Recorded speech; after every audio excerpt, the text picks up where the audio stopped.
Hello everyone, and welcome to today's webinar, Evaporation or Lyophilization, which is best? I am Jennifer Woods of LabRoots, and I'll be your moderator for today's event.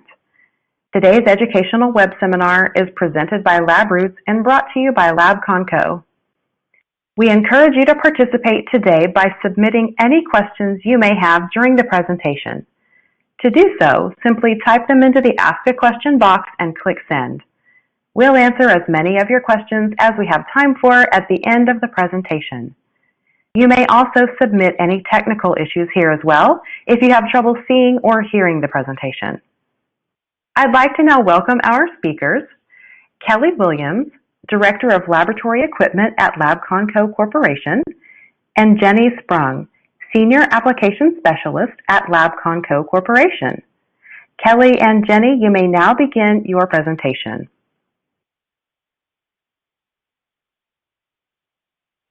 Welcome to Labconco's webinar titled Evaporation or Lyophilization, which is best?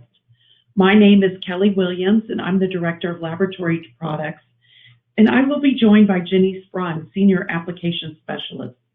Thank you for joining us today. During this presentation, we will not be able to answer this question and tell you which process is best, as the answer to this question is based on your individual samples and your desired outcome. However, we will be discussing each process in depth so that you can determine the best sample prep method for your application. We will also discuss critical points you should consider in your equipment selection for each process so that your results can be optimized. As you can see from this agenda, we will discuss lyophilization versus evaporation, both the theories of sublimation and evaporation, how to choose equipment for sample prep, and your equipment options. The goal of both lyophilization and evaporation is to remove moisture from a sample. However, each process does it in a different way. Lyophilization starts with a frozen sample, where in evaporation the sample begins as a liquid. A lyophilized product typically leaves a dry cake or powder, where an evaporated product results in a wet pellet or thin film that is deposited on the side of your sample tube. If your sample will be resuspended after your concentration process, freeze drying might be a better process for you, as lyophilized cake is usually easy to dissolve, and produces a high percentage of recovery. Temperature differential is another area to consider. What is the freezing point of your sample? For freeze drying, a temperature differential between the collector and your frozen sample is required. This can be a challenge if your sample contains low freezing point solvents. If your collector is -50 and your sample's freezing point is -60, you will not be able to dry that sample without removing the low freezing point solvents first. A temperature differential is not required in an evaporator. Thus, evaporation is an easier, simpler process that does not vary greatly from sample to sample.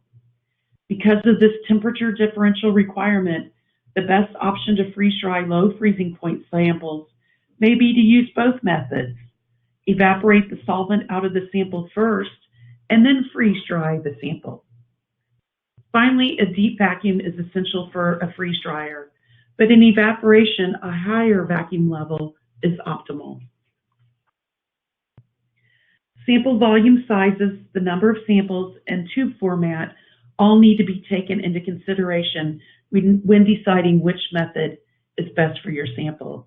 Both freeze drying and evaporation can accommodate from one to many samples in the same run. Both processes offer many options and accessories based on the sample size and the containers your samples are in.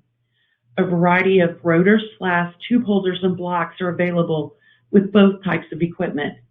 However, if the samples are bulk or solid, a freeze dryer may be a better option. The time requirements can be dramatically different, with freeze drying requiring more time.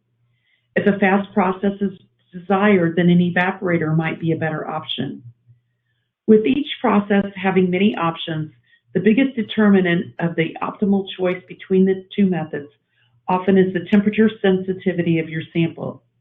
Generally, freeze drying is better for temperature sensitive samples than evaporation. First, let's talk about freeze drying or lyophilization. Lyophilization is a Greek-derived word meaning solvent loving.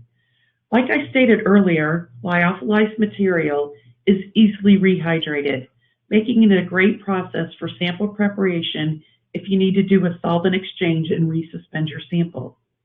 The biggest difference between freeze drying and evaporation is the preservation properties that freeze drying gives to samples. In sublimation, solvents pass directly from a solid to a gas and bypass the vapor stage. This sublimation process preserves the sample's properties even during long-term storage at room temperature. The rate of sublimation during freeze drying is controlled by the pressure and temperatures that you are using. This graph provides a great visual on the differences between these two processes. The triple point is where the two curves meet. Evaporation occurs above the triple point, and sublimation or lyophilization is occurring below the triple point. With the x-axis being vacuum level and the y-axis being temperature level, evaporation is occurring at higher temperatures and higher vacuum levels, where sublimation is occurring at lower temperatures and lower vacuum levels. When freeze drying, it is important to cool the materials below its triple point. Being below the triple point ensures the sublimation is occurring rather than the evaporation. This prevents your samples from melting. Now we will discuss the theory of evaporation. Evaporation is the simpler process where with the addition of heat, the liquid will simply change over into the gas phase. Since this process is happening at the surface, the greater the surface area, the faster the process. During both lyophilization and evaporation, sample temperatures will decrease as the liquid molecules change phases. This is referred to as evaporative cooling. Because of the evaporative cooling effect, greater amounts of heat can be safely added to a heat-sensitive sample at the beginning of the evaporation process without damaging the sample. This is done to speed up the run and reduce the time requirements. The evaporation process does not require a vacuum and can be done by simply heating or boiling the sample. However, in most cases, vacuum is used to lower the boiling point of the sample. This is to speed the process or to protect heat-sensitive samples by having them boil at lower temperatures. Now that we know more of the details on these two methods, I'm going to hand it over to Jenny to discuss the specifics regarding your samples. Great, thanks, Kelly. Now we're going to talk about the different types of evaporators for your method. Choosing the best equipment for your sample prep step is very important. A few questions to keep in mind are, is speed important? Are the samples heat sensitive or even freeze sensitive? Are the solvents volatile that you're planning on using? And what are the solvents and what are the size of your samples? This could vary depending on what type of equipment you choose to use. Once you have answers to all of these questions, you can decide the best equipment for your needs. Labconco offers a full line of evaporators. We offer freeze dryers, vacuum concentrators, and nitrogen evaporators. To start, we're going to cover the freeze dry process. The primary goal of freeze drying is to protect the biological and chemical structure of the sample through sublimation. The process typically takes anywhere from 24 to 72 hours on average. So as you can see, it is not a quick process. Freeze dryers can be used for long-term storage where samples are typically stored under vacuum or nitrogen. They can also be used as a sample prep step when long-term storage isn't required, and the samples may be sensitive to heat from a vacuum concentrator or a nitrogen concentrator. A temperature differential is required between 15 and 20 degrees, with the collector temperature being colder than the sample's freezing point. The temperature differential between the sample and the collector will establish a vapor pressure differential. Because of this vapor pressure differential, the moisture in the sample will migrate to the condenser coils. The natural migration of the water molecules to the condenser is called cryo pumping. One thing to keep in mind, if you do not have this temperature differential, your samples may melt during the process, which could cause an undesirable outcome. Choosing a freeze dryer based on the sample's eutectic temperature or the freezing point is detrimental to your process. If you're using a mixture of solvents, the lower temperature solvent needs to be looked at for the correct freeze dryer. For example, HPLC samples that contain acetonitrile, water, and TFA would require a -84 freeze dryer because of the acetonitrile, which freezes at -42 degrees. The same model will also be able to lyophilize aqueous-based samples as well as those solvent-based samples. There are 3 important steps to the lyophilization process: pre-freezing, primary drying, and secondary drying. If one step is done incorrectly, lyophilization may not be achieved and your outcome might not be what you want. The freezer you choose has to be colder than your sample's eutectic temperature. If you're freezing low freezing point solvents in a -20 degrees freezer, they may not freeze to a solid, but become more of a slush. This is not optimal for the freeze-dry process and may cause issues with your freeze dryer as well as your vacuum pump. You can also control the rate of your pre-freeze. Slower pre-freezing will result in larger crystals, which will freeze-dry faster. It's best to know your samples and how they respond to the freezing process before you begin. Fast pre-freezing creates small ice crystals. Controlled cooling or annealing creates large ice crystals, which are then easier to freeze-dry. So again, knowing the best pre-freezing step for your method and for your specific sample is important. There are 3 ways to pre-freeze your samples: stub, slant, or shell freezing. Slant and shell freezing will give the most surface area, which is optimal for the freeze-dry process. Controlled heat supplied to the sample during primary drying is what drives the freeze-dry process and encourages the removal of water vapor from the frozen product. Temperature-controlled shelves supply precise amounts of heat to the sample. Remember, colder is not always better, as heat transfer is important for this freeze-dry process to work. A vacuum pump that can achieve a level of 0.002 millibars is required. A vacuum pump is going to encourage the free flow of water molecules from the product by evacuating the environment around the product, and it removes the non-condensable gases. Next, we'll talk about secondary drying. Secondary drying is when you're adding additional heat to the sample to drive off the residual 7 to 8% of moisture.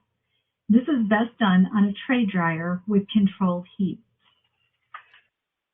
Some advantages of the freeze-dry process is that the applications are limitless, ranging anywhere from pharmaceuticals to zoos to universities and even high-end restaurants.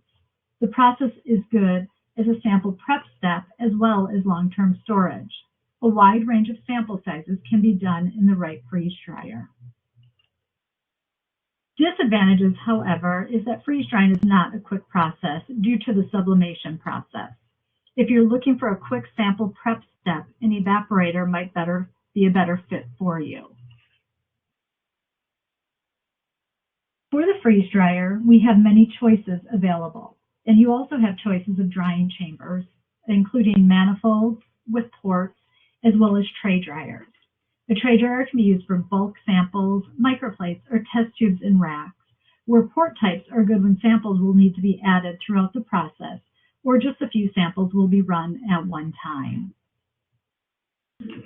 We'll now talk about vacuum concentrators. Vacuum concentrators are great for small samples that can withstand some heat. A vacuum concentrator will use heat and vacuum to evaporate samples, leaving a wet pellet at the end, not a dry cake like the freeze-dry process. Sample sizes typically range from microliters to about 25 milliliters and even more depending on the rotor that you choose. Although vacuum concentrators use centrifugal force, they will not take the place of a centrifuge, which spins at higher rates. Preheating the chamber is recommended prior to pulling a vacuum to get the unit ready for samples. Rather than a 100% dry cake like freeze drying, the end result of a vacuum concentrator is a wet pellet at the bottom of the tube. Evaporation can be a relatively quick process, depending on the sample and the heat input, and it also covers a wide range of samples from aqueous to alcohol because a temperature differential is not required for the vacuum concentrator process. If samples are heat sensitive, a refrigerated centrivap is an option. The less heat transfer, the longer the process will take, but you will be assured that the samples will be safe. The Labconco refrigerated centrivap cools from -4 and will heat up to +100 for the process. Many options are available for a concentrator, including an optional cold trap. For samples larger than 5 milliliters, a cold trap is recommended. A strobe light allows you to see the samples during the run without shutting the system down to check them. An oil-free diaphragm pump is typically used, and many times venting into a chemical fume hood is recommended.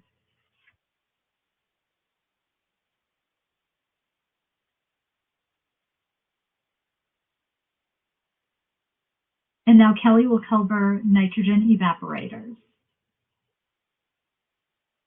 Thank you, Jenny. I'm going to talk about our vortex or nitrogen evaporators. Both of these types of evaporators, they use heat and either nitrogen blowdown or vacuum to evaporate samples quickly. They both use a vortex evaporation. This motion increases the surface area of the sample, resulting in faster evaporation. Like I said earlier in the webinar, the more the surface area, the faster the evaporation or sublimation. Evaporation rates are about 10 times faster in a vortex vacuum concentrator than they are in a centrifugal concentrator. And the main reason for this is the sample is in direct contact with the heat source. And you can see from the photo that the vortex does move the sample, so it does go up the side walls of the tubes. This vortex motion is an orbital motion that constantly washes down the side walls of the glassware, resulting in a high analyte recovery. Endpoint determination is available on some of these units, and the endpoint can be chosen between 3 mL or less. Typical vortex evaporators use nitrogen, but there is also a vacuum model version in this model. If solvent recovery is required, a vacuum system with the cold trap is the only option. Let's go over some of the advantages that the vortex and the nitrogen evaporators have. Like I mentioned, it's 10 times faster than a vacuum concentrator. Solvent exchange is easy in a vortex evaporator because the constant wash down at the side walls during the process. So you're going to get higher recoveries. The nitrogen blowdown evaporators accommodate a large number of samples in the same run and can accommodate sample volumes from less than 1 ml to 450 ml. And like I mentioned earlier, endpoint determination is available on some of those models. The main advantage of the vortex evaporators is the speed of evaporation. With a wide range of sample sizes, they can be used in applications that range from combinatory chemistry, environmental, to drugs of abuse. If dryness is an optimum for your samples, endpoint glassware is available.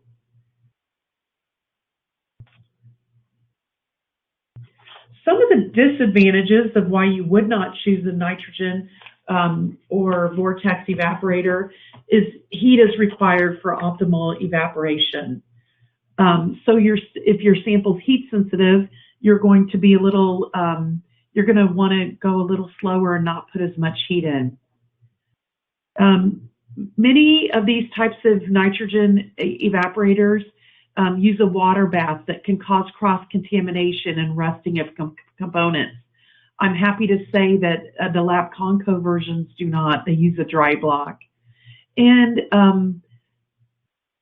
another item is you can consume a lot of nitrogen. So much that we don't, when we recommend a nitrogen evaporator, we do not recommend them with nitrogen tanks. You will need a nitrogen generator. If samples are heat sensitive, a vortex nitrogen blowdown evaporator is not the best option. You're going to want to use the vacuum model because the vacuum lowers the boiling point of that sample.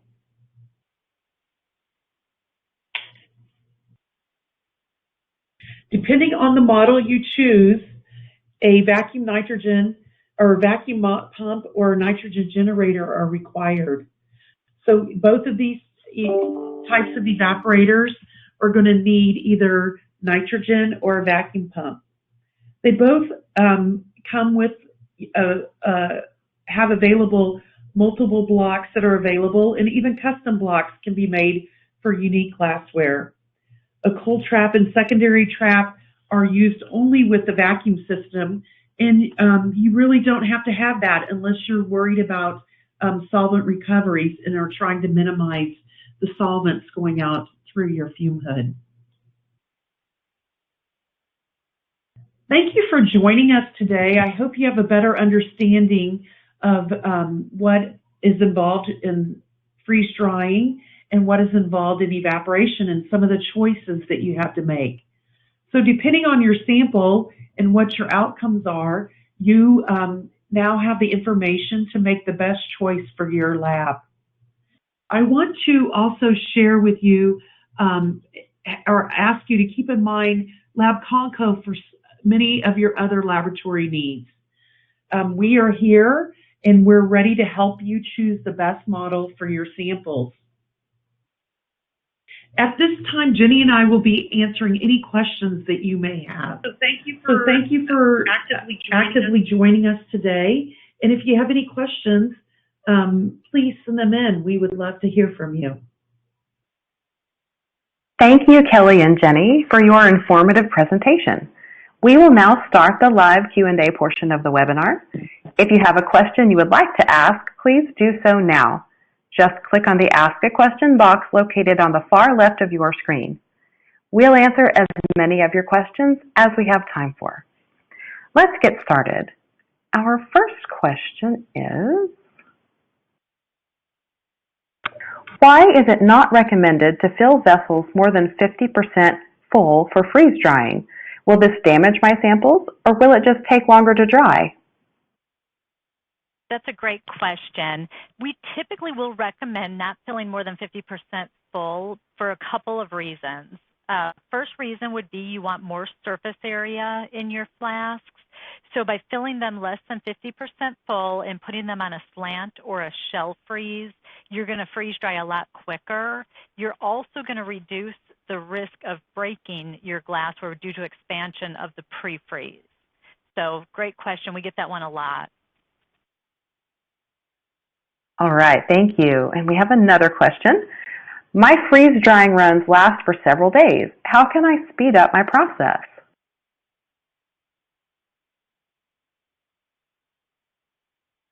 Oh, is Kelly on mute still? I'd be happy to take that one. The freeze drying and evaporation, both of the time required is a direct input of heat and the heat transfer. So evaporation and freeze drying, the more heat and the more efficiently you get that heat into a sample, the quicker it's going to go. In freeze drying, it's tricky in that you have to monitor or regulate your heat because you don't want so much heat that your sample starts to melt. You always want to stay below that triple or eutectic point. So The heat and surface area will also determine time. So if you want to reduce your run times in freeze drying, you can do two things. Simply increase your surface area, which will help, and the other thing would be to put the heat in. We always recommend put more heat in. We always recommend to customers to start on the conservative side and start freeze drying successfully and getting the results they want, and then they can adjust their heat to put more heat in to get it done in a faster way. Again, you're not going to want to put so much heat in that your samples start melting back. But that is how you would speed it up. Increase the surface area and add more heat to the sample. All right. Thank you, Kelly. I have another question.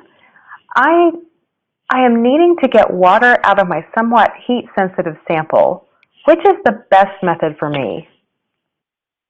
Well, we have two options for heat-sensitive samples. One would be the freeze dryer. And what you have to keep in mind with freeze drying is you do need to know if your samples are also freeze sensitive, so cold sensitive. If they are, then you'll want to look at what we call the refrigerated CentrEvap, and that's basically a vacuum concentrator that can cool from -4, but it'll also heat to +100 degrees. So those are both two good options for heat-sensitive samples, but you'll need to know your process, you'll need to know your sample and what it can withstand, and then what your endpoint needs would be, whether if you want a fully dry sample or if a wet pellet is fine. Oh, great. Thank you, Jenny. And we have another question coming in. Which method would you recommend to preserve a recombinant antibody? We are having problems with storage at -20 degrees C in liquid phase. I definitely think that is, if I were you, I would definitely try to freeze dry it before you put it in the freezer. Freeze drying, between the two methods, freeze drying definitely has the best preservation of activity and is more gentle on the samples. So if that were my situation, I would definitely try freeze drying it first and then storing it. Even though people freeze dry, lots of our customers freeze dry, many of them will still store their samples in the freezer. So there's nothing wrong with freeze drying it first and then putting it in the sample, but I'm pretty confident you're going to have a lot better success with your antibody. So thanks for asking. All right, great. Thank you, Kelly. And we have another question. I am looking to replace my lab's very old freeze dryer. There are many different choices in temperatures and sizes to choose from. How do I decide which one to get? I think what we need to look at with something like this is the fact that older freeze dryers use different type of refrigeration. So what may have worked in an older freeze dryer, such as some solvents working in a -55 or a -60, it may not be true today. So you really need to look at two things: the sample that you're using and the combined freezing point of that sample, whether it be solvents or aqueous. And then the second thing is how much sample you want to remove at one time. So those are the two most important questions when we're trying to spec out a new freeze dryer and what's going to work best. So yeah, that would definitely be what I would look at first. Once you decide, then give us a call and we're happy to walk you through and give you some recommendations for the best unit for your needs. Great, thank you, Jenny. We have another question here. I had samples for dry, and I used both freeze dryer and a vacuum concentrator. When I used the freeze dryer, we had a dissolving problem. When we used the vacuum concentrator, it wasn't properly dry. What should I do? Yes, that is a good question, and it sounds like you have a sample that is more difficult to freeze dry and evaporate from what it sounds like. If you, we can reach out by email and we will get the specifics of what you have in your sample. But what you're describing of the hard to dissolve problem is your sample's probably undergoing what we call melt back. And what will happen is samples will start melting back, and then they will form clumps. Instead of forming cakes that are very easy to resuspend, they form clumps, and they are harder to dissolve. And some of the ways you can prevent the clumps are making sure that your sample's not going to melt back. And like we discussed in the presentation, having that temperature differential is critical. So if your sample does have some solvents in it, or even some salts that make that really suppress that freezing point, and your collector's only a -50, you probably could run into some trouble like this. So we can give you more ideas individually of what to do, but what some of the more common advice that we give would be, if it does contain a solvent, to get that solvent out of that sample first. If you can do some nitrogen blowdown or some simple vacuum concentration to get the solvent out, then go ahead and freeze it and freeze dry it. But what you're describing sounds like some melt back. So I noted your email, and we will be reaching out to you by email. All right, thank you. And it looks like that's all we have time for today. Thank you, Kelly and Jenny. Do you have any final comments for our audience today? Yes, I just want to thank everybody for joining us. We hope with this information we've shared, you can now determine which sample prep method is best for you, or perhaps how you can perfect the method that you're already using. If you have additional questions in the future, do not hesitate to contact us at www.labconco.com. We have application specialists available by phone, chat, and email who are happy to help you. I see that some additional questions are coming in, so don't worry. We will reach out to you individually and help you with those.